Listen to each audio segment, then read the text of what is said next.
YCP హయాంలో మట్టి, ఇసుక, భూ కబ్జాలు, దౌర్జన్యాలు జరిగాయి.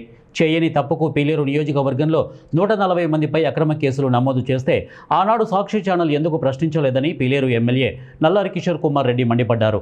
అన్నమయ్య జిల్లా పీలేరు మండలంలో 400 కోట్ల విలువైన ప్రభుత్వ భూములు కబ్జాకు గురైతే ఒక రాత రాయని సాక్షి ఛానల్ నేడు ఎమ్మెల్యేలపై వ్యతిరేకంగా రాయడం హాస్యాస్పదంగా ఉందని అన్నారు. పట్టణంలోని మార్కెట్ యార్డ్ ఆవరణలో అన్నా క్యాంటీన్ ప్రారంభోత్సవంలో ఆయన ప్రసంగిస్తూ నల్లారి కుటుంబం 15 పర్యాయాలు ఎన్నికల్లో పోటీ చేసిందని, సాక్షి ఛానల్ మేము ఎలా నడుచుకోవాలో నేర్పిస్తే నేర్చుకోవడానికి మేము చేతగాని వాళ్ళు కాదని, ఇలాంటి తప్పుడు వార్తలకు భయపడేది లేదని, ప్రభుత్వం ప్రవేశపెట్టిన సంక్షేమ పథకాలు ప్రజా సమస్యలే పరమావధిగా పనిచేస్తామని సాక్షి ఛానల్పై దుయ్యబట్టారు. చెప్పండి, మీరే తప్పు చేస్తే భయపడాలి. మనం ఆ రోజు వైసీపీ టైంలో మనకు 140 మంది పైన కేసులు పెడితే ఈ సాక్షి టీవీ, మిగతా టీవీలు ఎవరైతే బెయిల్ తెచ్చి ఇచ్చినారో మనకేమన్నా చెప్పండి. ఆ రోజు ఏమైనారు? ఆ రోజు అన్యాయం చేశారు.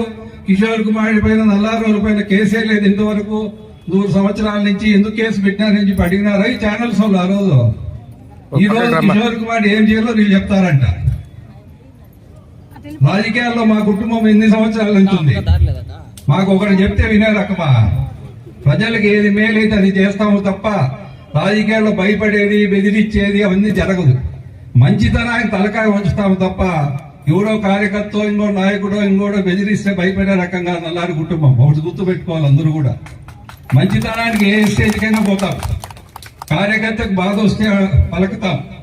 ఆ రోజు ఏమైనా 5 సంవత్సరాలు వైసీపీ టైంలో అరాజక పాలన, ఎన్ని కేసులు పెట్టింది మా పైన, ఇక్కడ ఉండే నాయకుల పైన. ఆ రోజు ఏమైనారు మాకు తెలీదా?